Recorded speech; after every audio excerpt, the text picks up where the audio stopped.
Hey, welcome to Where Music Meets the Soul. Today, I have the great honor to speak to a fellow New Yorker and the band, the Knack, My Sharona. I have here Niles Prescott, and you've been with the band since day one. Yes, Prescott Niles is more appropriate these days. Prescott Niles. But I had the name, what do you call it? It's like unilateral, goes both ways. Oh, I that was just on a show the other day where, on Cougar Town, where the girl loves somebody that has a first name for a last name and a last name for a first name. Well, there you go. And there you go. That's you. I didn't know that, but well, growing up, Prescott posed some problems growing up in Brooklyn because all the people used to chase me in the schoolyard. But I was a great athlete, so that got away with it. But that's right. You were going to be. Your dream was to be the shortstop for the New York Yankees. Yeah, actually it was. But whenever they called roll call in the room and they said Prescott, I had under the desk because everybody was Anthony and Guido and Jeffrey and Stevens. So. Oh, isn't that funny? And I was named Lance. I was the only Lance known to mankind, and everybody would ask me, Lance, ants in your pants, Lance Link's secret chimp. So what was you got it. Yeah, okay, I got it. I shortened it to Scott, and then I had Brave when I became a musician. And then you brought your drummer here with you? No, I'm the lead guitarist. Lead guitarist. Yes. I'm so sorry. Your drummer's your son. Drummer's my son. That's right. He's not here. He's getting his chops together, literally. Oh.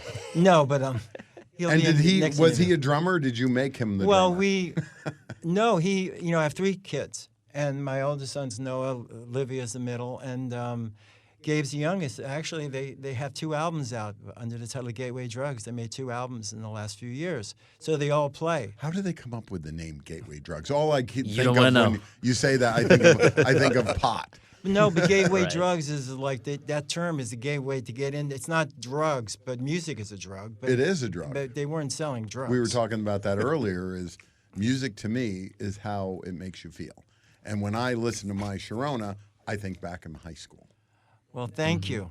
And that's what your intention is, because you think to yourself, you hear this stuff, and you grew up in the environment where, like, you had to get record labels, and like, when did you start? You started very young, right?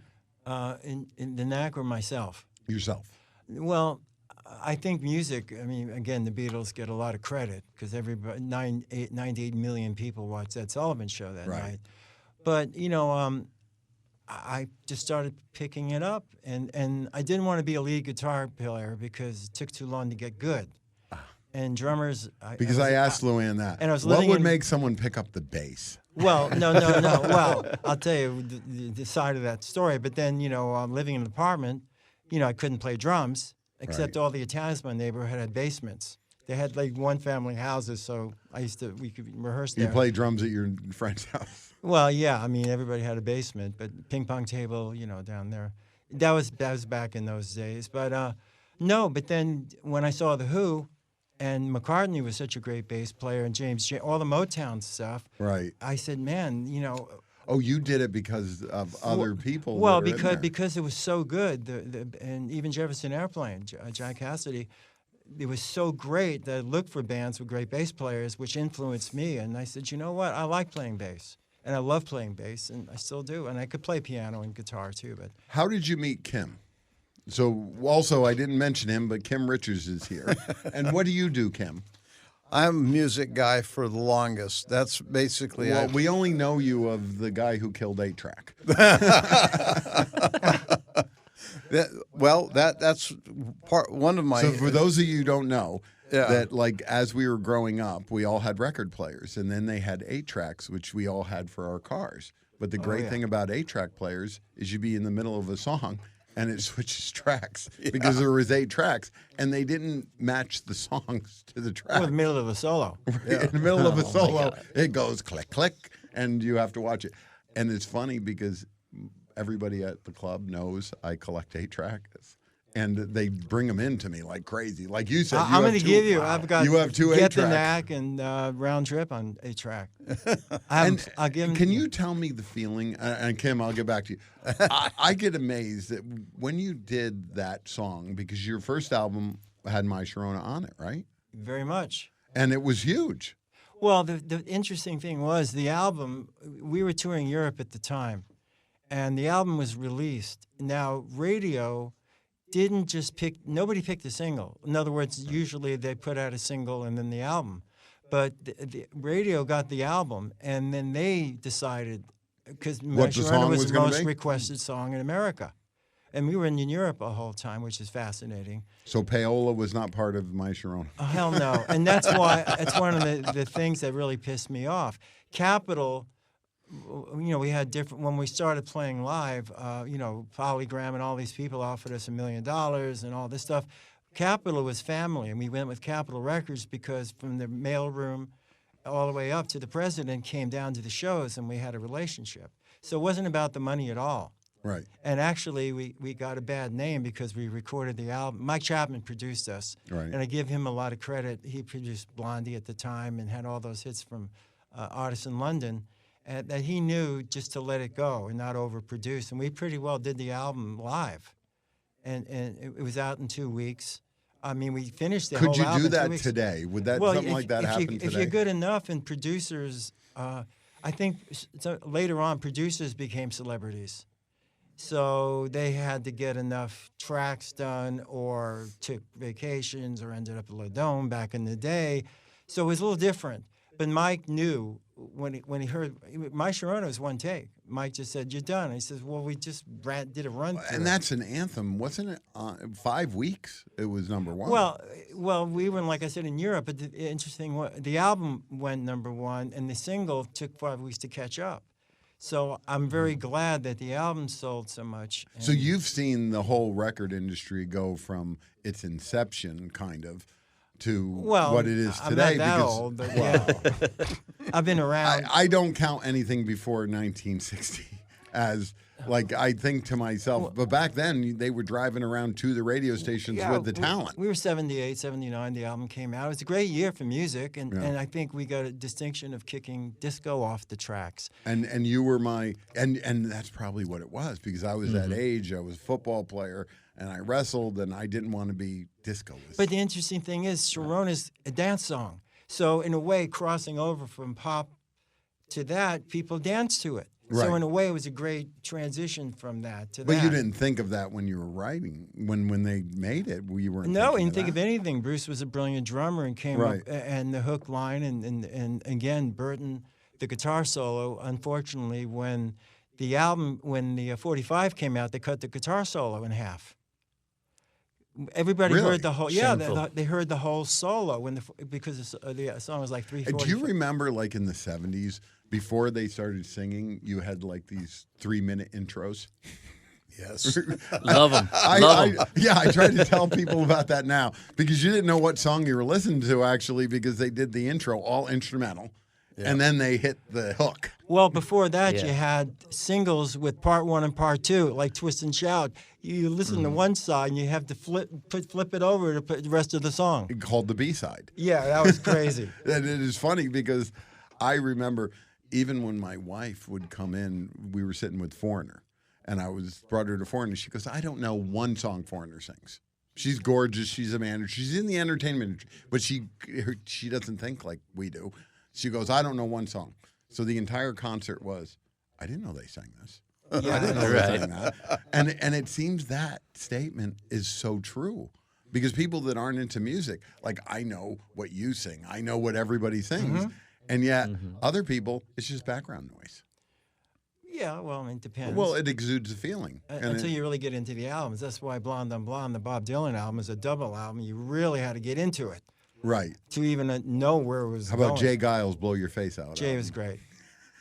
You talk about a strange dude. Dude. But I read Peter's book, though.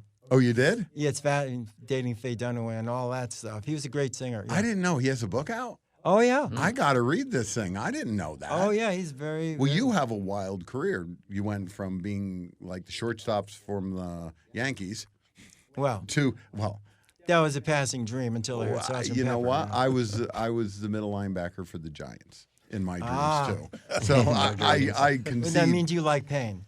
I kind of enjoy pain. I didn't. Yeah. I well, that's why you were a baseball player. Well, no. We always made fun of the baseball players. The Yankees were the greatest thing growing up. If you hit a baseball player, they break in half. But that opened doors for traveling. But getting back to the Knack real quick, with the album, the album hit #1 first, and the single caught up. So when people started one-hit wonders, it's like, no, one-hit album wonders maybe.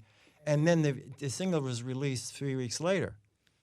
And then, the first time we heard... well, like, how does that happen? Do they just... Radio went crazy on it. But, like, back then, you had to drive there and drop off a record. That's right. Or a reel-to-reel or something.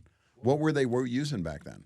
It was regular stuff. It was a regular album, and you'd hire someone to drop off 6,000 albums at every radio station. Well, there was, I think, some of those records, there was a lot of, overstocking and all kind of weird stuff. But Capitol was terrific and had a great reputation. People always ask me why my collection has those hole punches in the popcorn. Oh. I was like, oh, that means I didn't pay for it.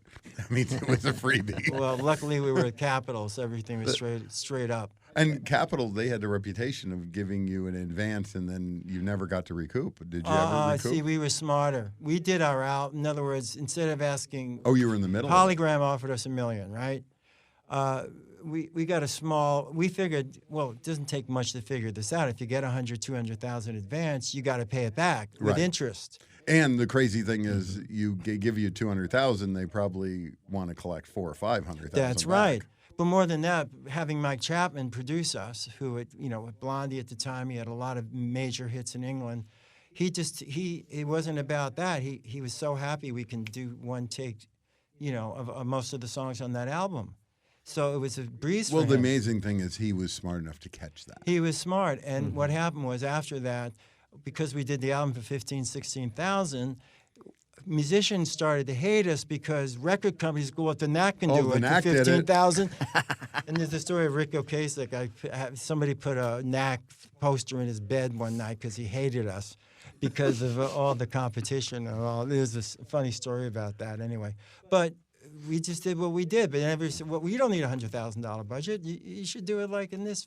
So and it's amazing because a lot of people feel like they have to spend it. They feel like if you spend more money, it doesn't make the album. Well, how many sports cars can you have? Right. I had one BMW. You only drive one at a time. That's right. So, in a way, we never got to that point.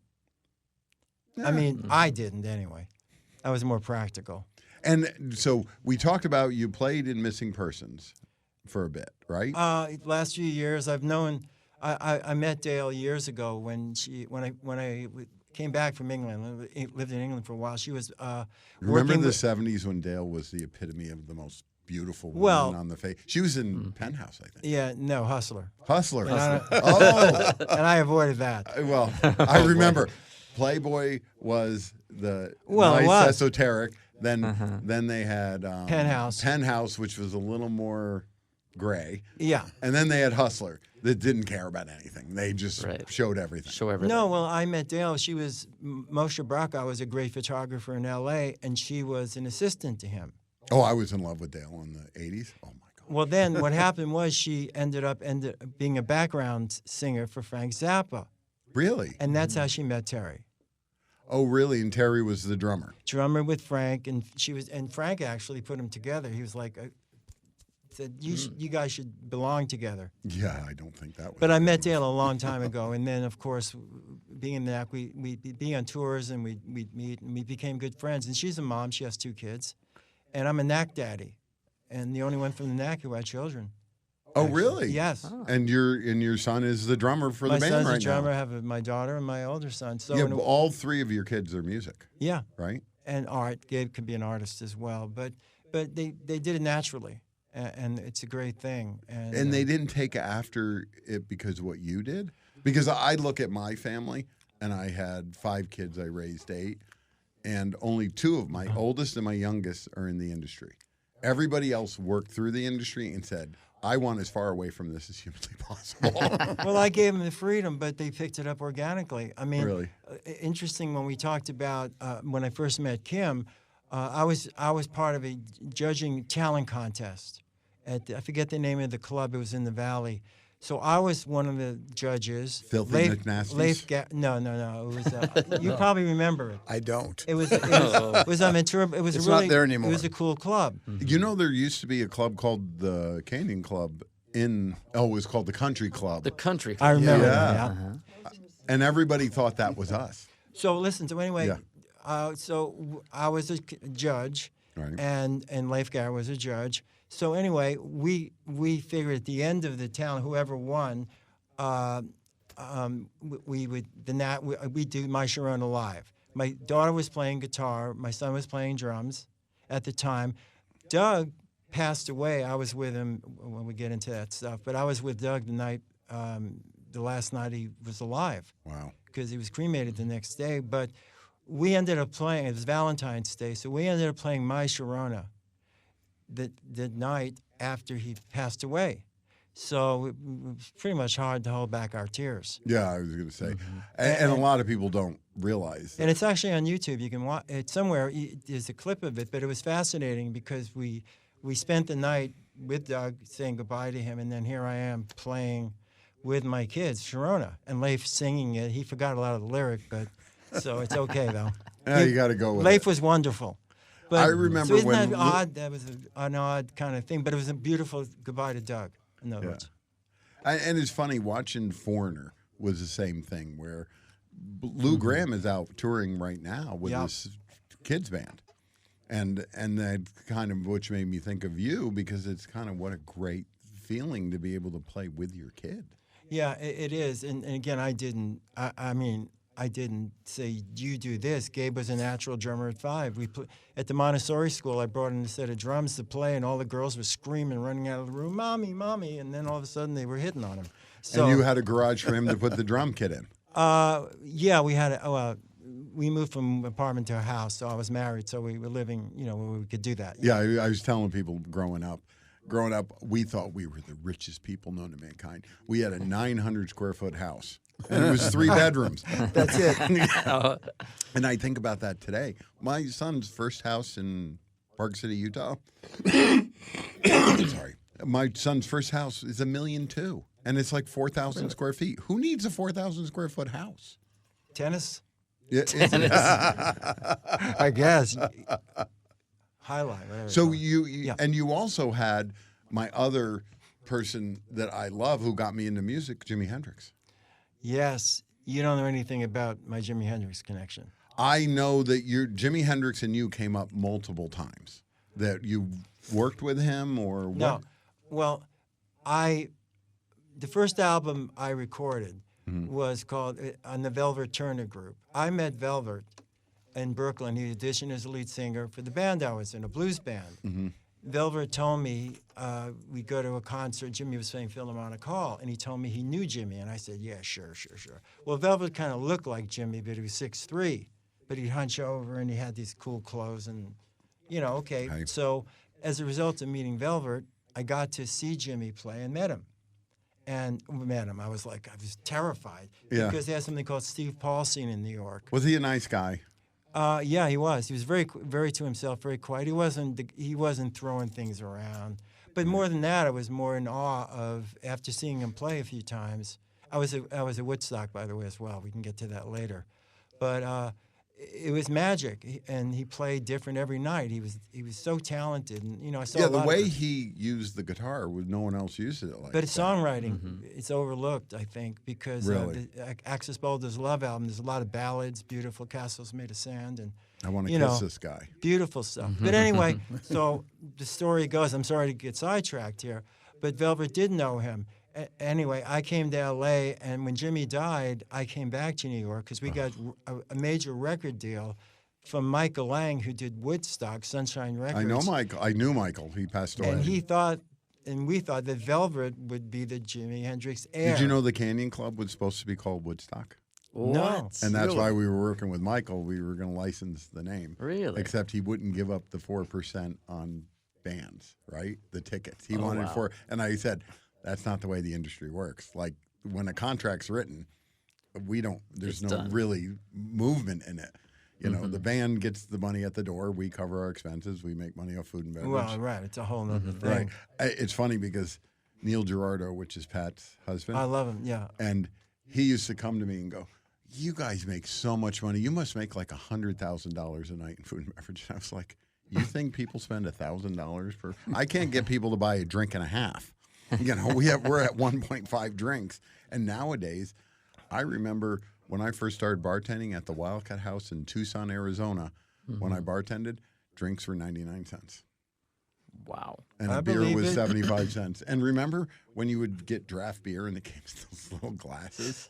Oh yeah. What happened? I mean, like all of these standards that we just throw out and we reinvent the wheel.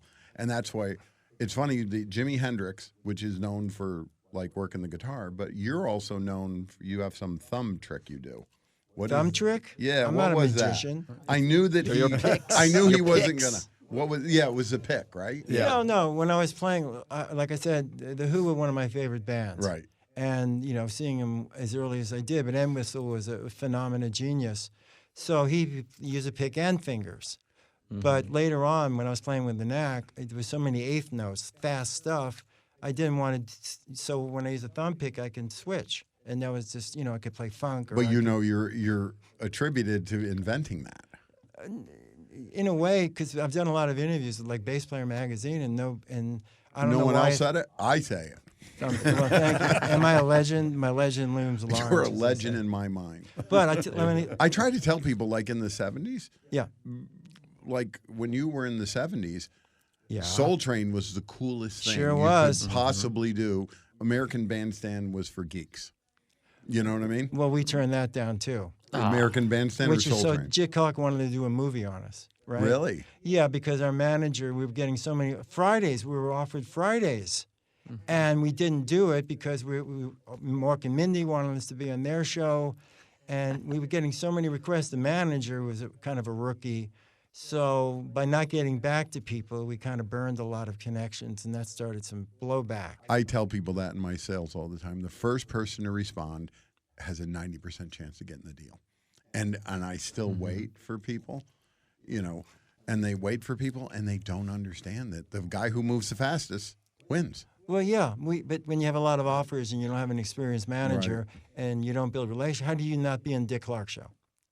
I mean, And the fact that you were offered and you didn't go on it is crazy. right, we were too, well, it all was happening so fast. And really quickly, the first time I heard the Knack music played, we were in Liverpool playing at Eric's place, and we were in a pub, right? And we heard Sharona on the radio and I'm looking at where the Beatles played. Right. So that was one of those cathartic moments for me. Yeah, I can imagine. I How would did we probably get- get up and jump up and down Yeah, like how a did I little get girl. here from there, so to speak, So, but that was good. It was a good beginning for us. And again, there was so much, it's funny too about some of these critics started hitting us with stuff, right? And they called Doug a misogynist, For any And I particular said he reason. doesn't give massages, so why would you call him misogynist? But it's funny, and I say to him, yeah, it's funny though, because Sharona became the top real estate agent in all of California, so I guess he didn't do such a good job, didn't he? Yeah. In fact, he empowered women. So I kind of flipped the narrative on that one. So we're going to have to take a break and pay our bills, and we'll be back pay with mine the too? Knack.